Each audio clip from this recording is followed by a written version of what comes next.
Hello, my name is Didi and I am that black nurse. As you know, I like to start off with my little picture here because it reminds me, okay, we're not too far from it, like we think we are. And plus, we're in another slave type mind, mentally, and everything else. You know what I'm saying? So I like to tell you a story about the punk boy and Mophead. And the reason why I call them that name, those names, one of them, the one that I call punk boy, he actually liked to be called punk bitch. That's what he liked to be called. And Mophead is, I call him Mophead simply because he was in charge of mopping the whole unit plus his unit and handing out equipment to the other inmates to clean up their cells as well. So he did a pretty good job about that. He's very kind, very understanding, very open. He did his job well. I put it that way. He took the job. He had pride in his job. He had pride in how he took care of that unit. He was back because he did something to possession or something and brought him back to jail because he couldn't do that while he was out, I guess. I don't know the rules. I don't break the law except speeding. But anyway, so let me tell you a little bit about Punk Bitch. Punk Bitch is a 6'5", probably, just by looking at him, like 275. Straight ox, straight, stocky, no fat, no nothing man. Okay, he had graduated from high school at that time. This is like back in 2005, I believe, 2006. And on this unit is a 23-hour in, 1 hour out. Well, him and Mophead did not get along at all. And Punk Bitch was a football player back in his day. He had a picture of himself up on the door when you came up. And when you looked in his cell, you were like, God, dog, big as hell. You would probably have to get about 8 officers to control his ass. To me, that's how big he was, in my opinion. But I'm a woman, so he's big to me. He's big to me. Okay, he can beat me. He just slapped me, and I probably have a handprint on my face forever. Okay, forever. So anyway, with Mophead was a skinny guy, and he mopped the floor, and he was about the size of that damn mop. Okay, he was very small, but he's very tall. It's probably like they were probably maybe 2 inches or so different. They were pretty much neck and neck on height. Okay, so like I said, Punk Bitch was mouthy. Punk Bitch always has something to say about something, and he don't care if you like it or not. He just did not give a crap. He wasn't serving life or anything like that, but he did do some things that he should have done, and he got in there, and he didn't like it. I'm like, well, stop committing crime, bruh. So this particular day, this was the day before the incident. Him and Mophead had been going at it, and I've always, when I come into the unit, because I had to pass meds that day, that heifer called out. And I'm sorry if you hear the bing thing. I can't get it to stop. I don't know how to get it to stop. So yeah, I'm old school. Sorry.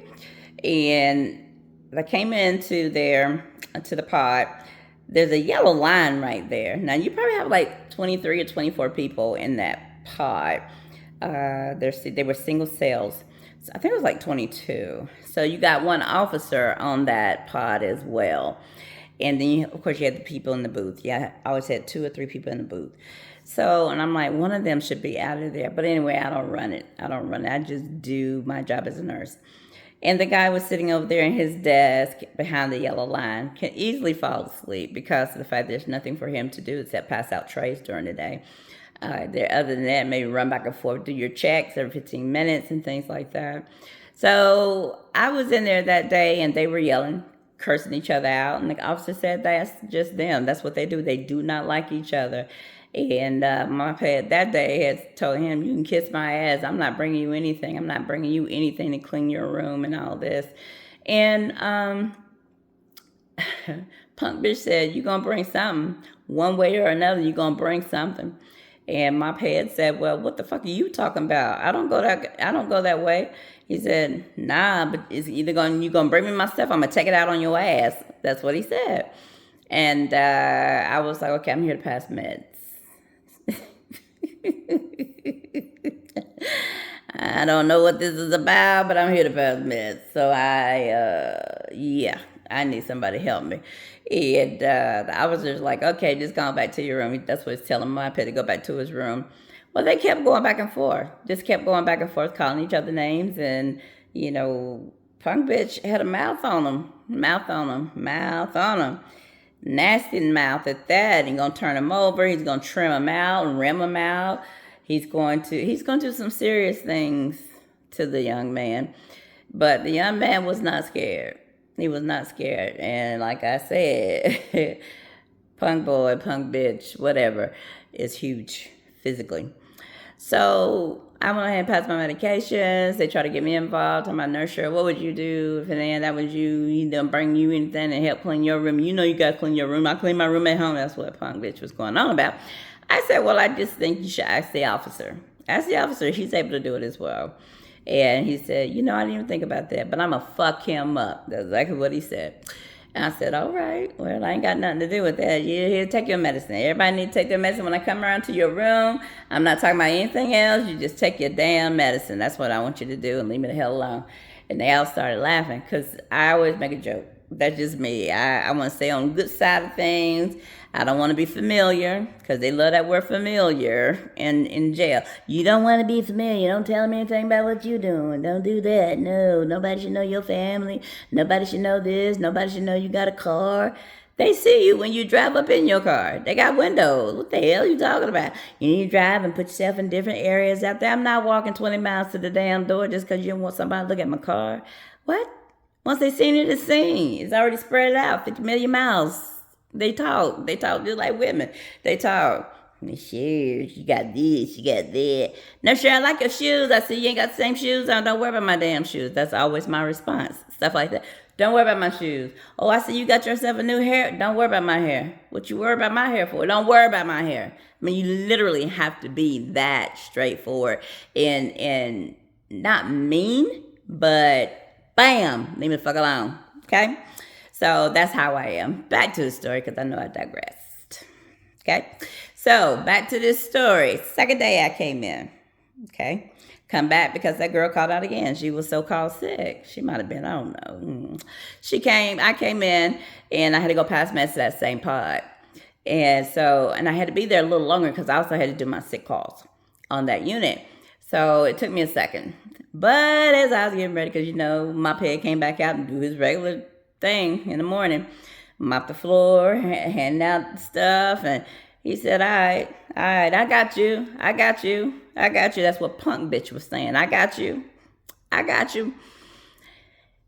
One of the inmates at the bottom rung, or the bottom floor, or on the bottom tier, however you want to call it, it's just the floor, first floor to me.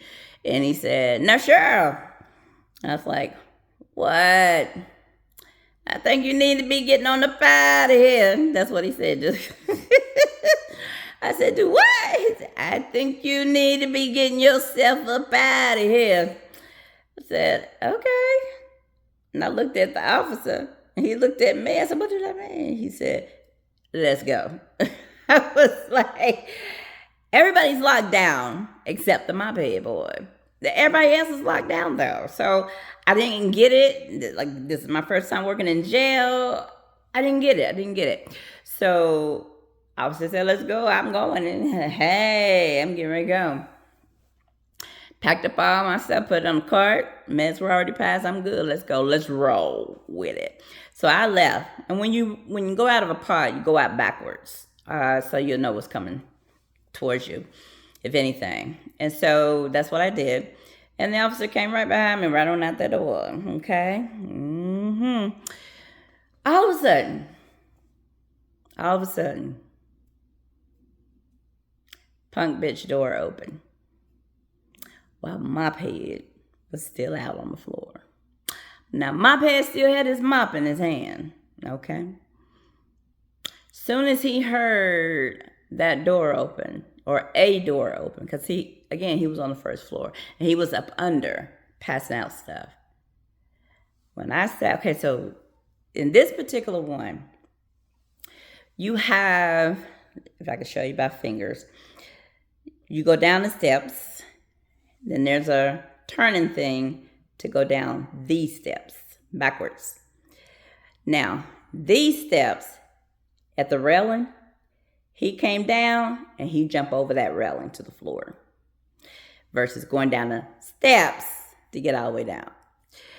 And I said, yeah, he's athletic. Good God. He jumped. There's no way in hell. I think I was like 26 at that time. So suddenly he ran all the way over there on the bottom to Mophead.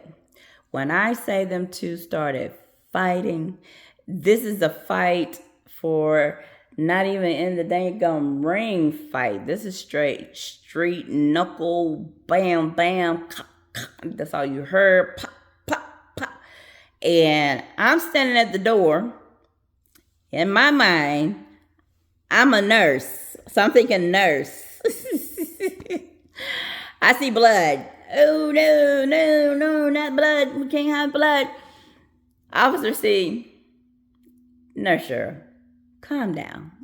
I'm like, they're not even supposed to be out at the same time. Why are they out at the same time? Let's open the door. And he's like, you're not going in there. He was so calm. The officer was so freaking calm. And I'm like, there's some bones and stuff being broken there.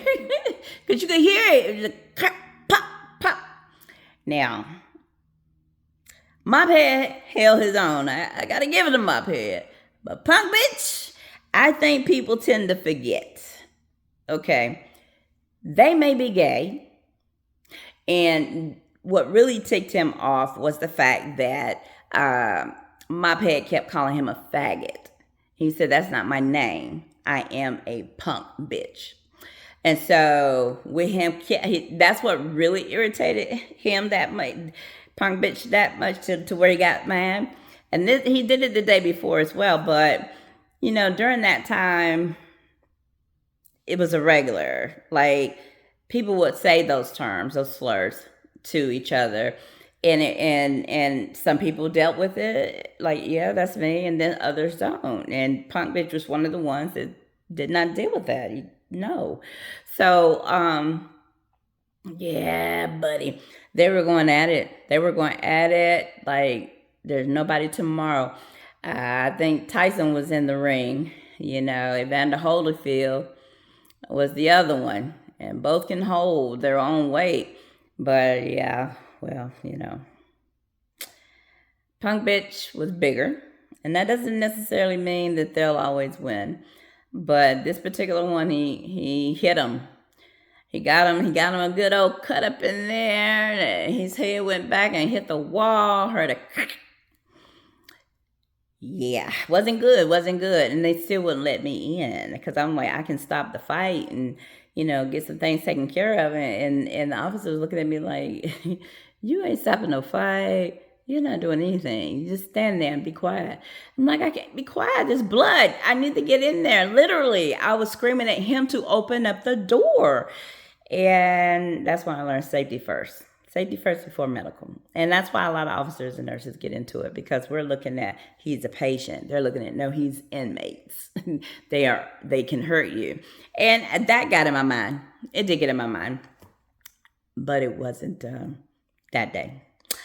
So the worst part of the story is at the very end of the fight, and they took, to me, forever to get in there, to put their gear on. They're out there talking and all this kind of stuff. And I'm banging on the door, talking about stop, stop, stop. And he pulled Mophead, after he hit his head on that wall, he pulled Mophead to the middle of the floor, took that mop, and shoved it somewhere where the sun don't shine. He was yelling. He was yelling to the top of his lungs. And I felt all kind of horrible right there in that moment. And I turned around and looked at the officers and said, if y'all don't get y'all's ass in there and stop this. When they saw what he had done, Oh, now they're rushing to put their damn suits on. I'm like, first of all, he should have never been out. That's first of all. So in my opinion, this was on purpose. Just my opinion, not saying it was. Could have been slip up, could have been this, could have been that. But I think everybody knew what was getting ready to go down except me, because I was a nurse. So I felt horrible. I did. Mophead, he gave it his best. I mean, punk bitch did have some marks on him. He did. He had to get some stitches. Yeah, but Mophead, I had to send out. I could not take the mop out. You cannot do that.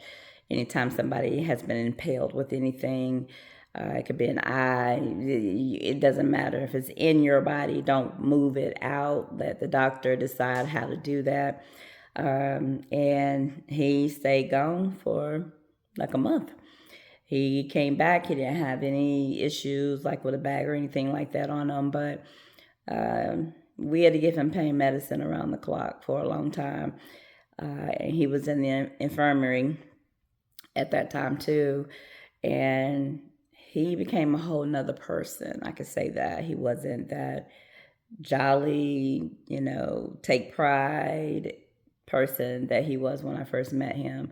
And he also had to go back to that same unit. But guess who was waiting on him? That's right, punk bitch. He didn't do that job anymore. He refused to come out of his cell. He went down pretty fast. He was very depressed, and he just kept to himself. He served the rest of his time, and he left. And punk bitch was still yelling. You got people that run the pod. In my opinion, he ran that pod, and after he got sewed up and everything, he. And another thing, he had those sharp ass nails. Hey, man, y'all's nails are way stronger than ours. So he had made them so to where, like the New Day style is now, where they're pointed at the tips. And he was just slicing, scratching his face and everything with those nails once he got them down. And he had those scratches and stuff on his face. He got them. Looked like damn Wolverine had been all over his face and his neck. I told him to put cocoa butter on it. That's all I could tell him. There's nothing that we could do up in here for it. Just put, even Vaseline would, help smooth it out. But yeah, punk bitch in my head. I felt bad, but there's nothing I could do when an officer step in and don't step in. It's not up to me. It is up to the facility and how they train their officers. But I do think that shouldn't have taken place at all. I don't condone things like that. I don't condone violence, period. But because my job is to do what I have been trained to do, and that's to be an RN. So to be an RN, you do no harm. But you do more harm to each other than what, an inmate or a patient will do to you. And that's why they say nurses eat their young. They eat their young, they eat their old. It doesn't matter. They eat the black people. We get ate up every damn day. Shout out to Leslie Hall. What's her name? Leslie Hall. Leslie Howard Falls. That's what it is. Leslie Howard Falls. I live in North Carolina, and most people know that I have talked about her. Go check out the videos and help me spread the word. I'm also going to try and start a association for Nurses Against Racism because it's out of hand. It's been out of hand. Nobody speaks up on it. Everybody needs to work. Everybody needs to pay their bills, and I got it. But me, I'm just done. Yeah, done. Thank you for coming to watch my video. Please check me out on TikTok, Black Nurses Tears. You can check me out on Instagram, That Black Nurse. I'm also on Facebook. You can go to Nurses Against Racism, NAR. And I appreciate your subscribing. I do appreciate your attention and actually sitting and listening to my video. Because I hear a lot of stories by inmates telling them, but nobody tells about the nurses here. What the hell we got to go through. All right. Thank you. Come back. Bye.